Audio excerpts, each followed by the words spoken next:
आगे बैठो या पीछे हेलमेट के ताज को पहनो, नजरें सिग्नल पे रख लो, सिग्नल का पालन कर लो। रास्तों को शांत है रखना, जरा हॉर्न को कम वापरना, ड्राइविंग के टाइम मोबाइल को ना देखो। हे भाई, हे भाई जरा देख के चलो, हे भाई जरा देख के चलो, हे भाई जरा देख के चलो, हे भाई।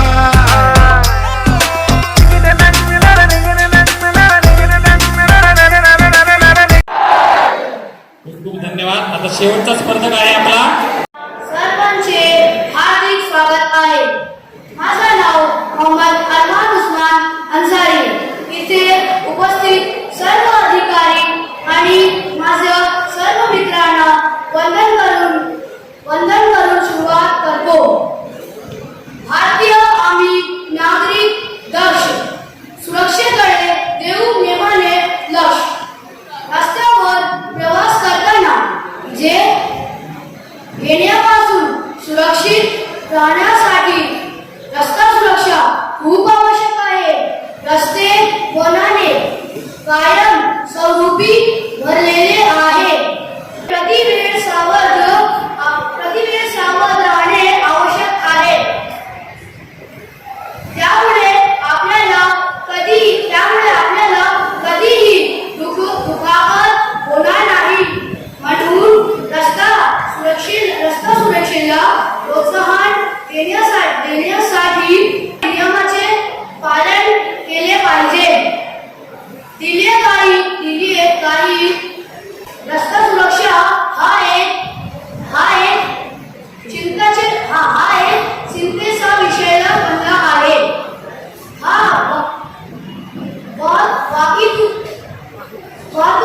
वाहतुकीचे नियम ना पालन यामुळे दरवर्षी होणाऱ्या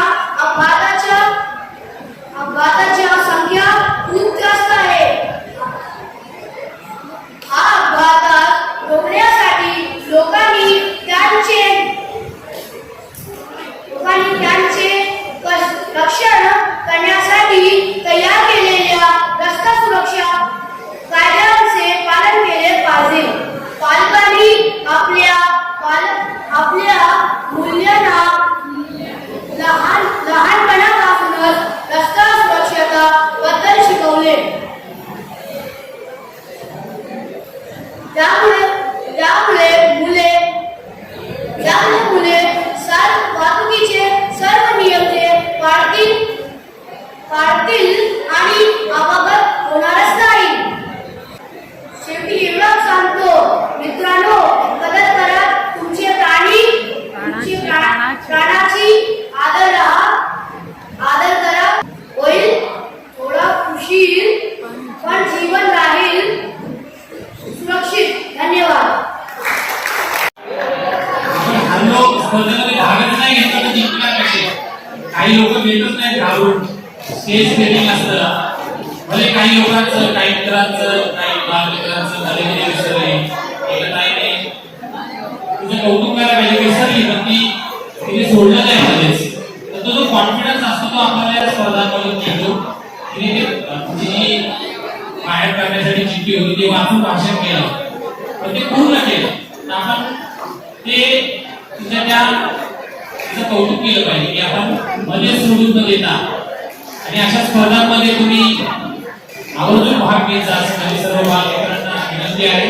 या माध्यमातून आपलं आयुष्य घडतं, आपलं व्यक्तिमत्व विकास होतो, आपल्याला लोकांसोबत बोलायचं कसं याचं शिक्षण मिळतं।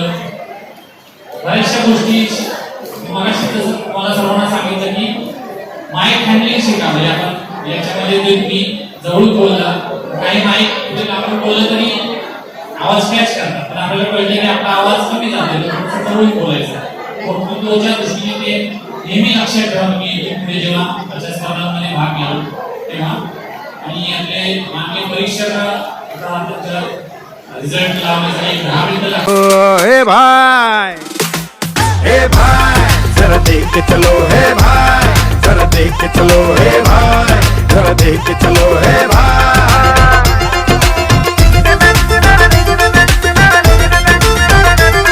अब फिट कर लो बुद्धि में